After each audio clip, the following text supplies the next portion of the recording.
Most people will never learn this secret, and that is why they stay broke. There's a smarter way to borrow that gives you both flexibility and builds equity faster without paying unnecessary interest. And it all starts with understanding the difference between a principal and interest loan and an interest only loan, because which one you choose can make or break you over time. Let's dive in. So, I have an actual example where I bought a truck earlier this year for $35,000, and I made sure to avoid a principal and interest loan, and I will share with you exactly why. First, let's go over the principal and interest loan. You have all of your interest front loaded, meaning that you pay most of your interest up front. The bank benefits the most from this. Even if you make extra payments, some of your extra payments go towards admin fees and they don't all go towards the principal. Where did I get $35,000?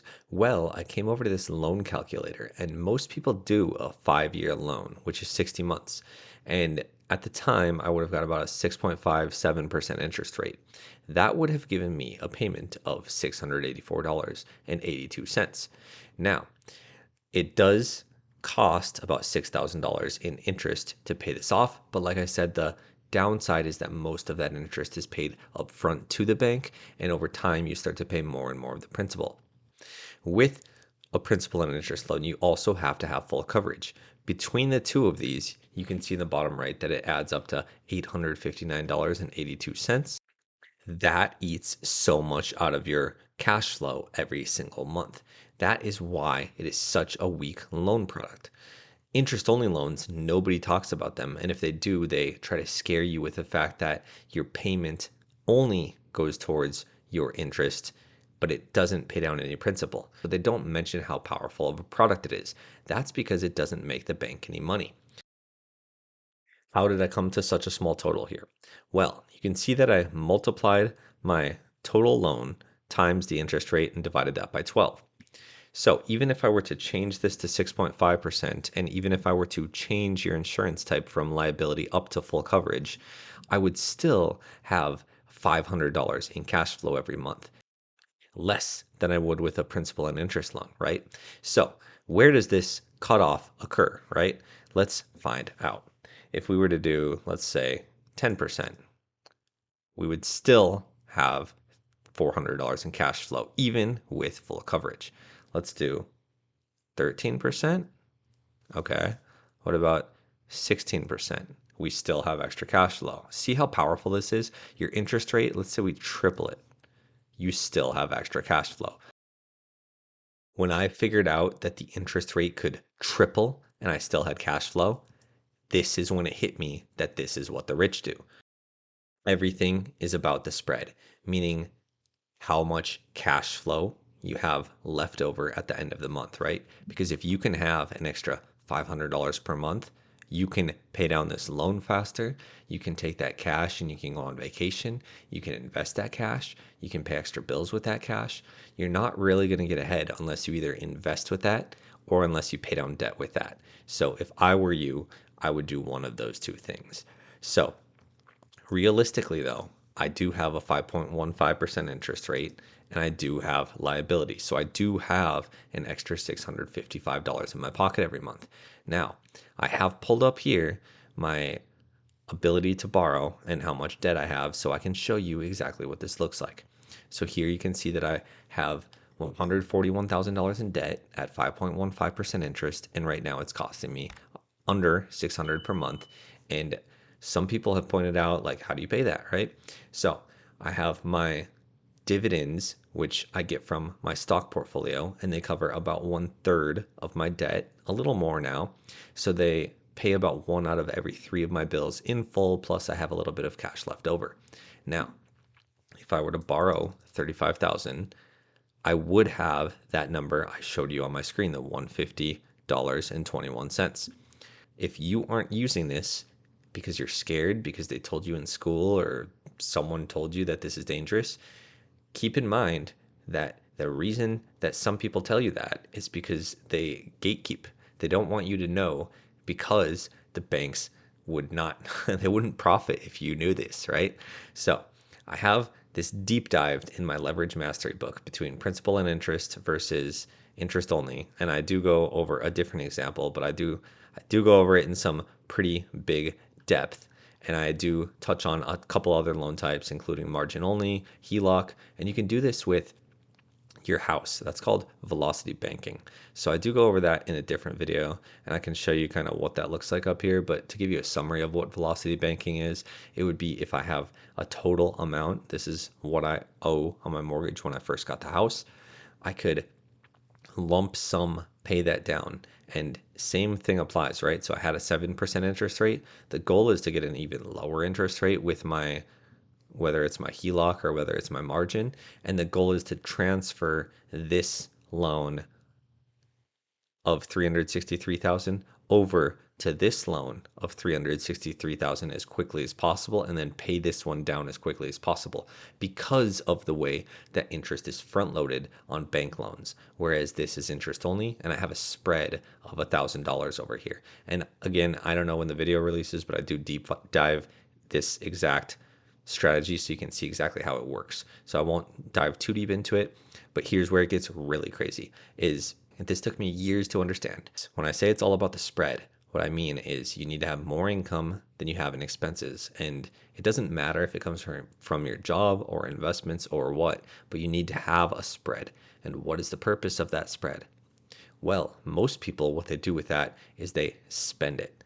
And some people, they might sock a little bit away for emergency fund. Some people might put a little bit away for savings. Let me show you, I guess, one more example of my other ebook, Money Isn't Real. And let me go to, I guess I touch on it in this ebook too. I want to say it's like page 18, the lazy paycheck versus the wealthy paycheck. This goes over the spread here. So what I mean by that is this lazy paycheck or lazy income. Most people, they divvy it up into these little buckets. And really, the wealthy, what they do is they put it all into one bucket, which is your investments, and they borrow back from that investment at low interest rates. So at 5.15%. And they earn at something like 12%, 15%. But here, I do want to show you this doesn't come without volatility. Just yesterday, I was down 2.26%.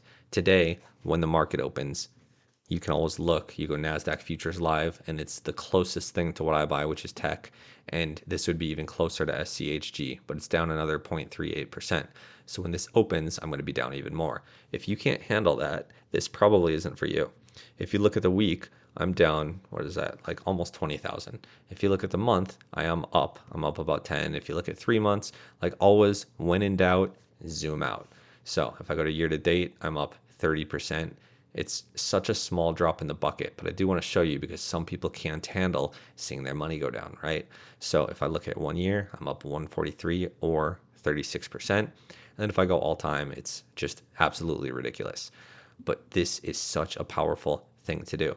And then to show you that I practice what I preach, I borrowed from my truck, and then my goal was to just pay it back as quickly as possible.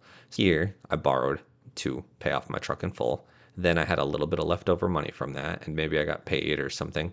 And then it is just red is when I pay back, right? So I had also borrowed a lot to buy, and I'm not going to dive into that right now, but that's the strategy that I do when the market goes down enough, right? So, like I just mentioned right now, this is not significant enough to have me borrow to buy, right? That's just like normal market stuff. Whereas this was significant. And I bought over $100,000 during that time. And I did it with borrowed money, with margin. So now I'm making sure that I get to a position of safety. I'm making sure that I pay back all of this debt as quickly as possible. I wouldn't say all of it, but I want to get this to a manageable number, and I want to get my margin health to a manageable number, as well as get my margin payment a little bit lower so that it's much more manageable. And to give you an idea, I do track this very diligently, and it got up to be $1,000 per month for a little while there, and that got a little expensive, right?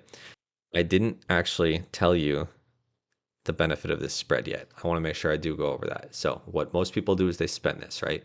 And what it's really meant to be used for, this took me years to figure out, is that this spread is meant to be used for debt. Meaning, I could take out a loan. Let's say I get a loan here, right?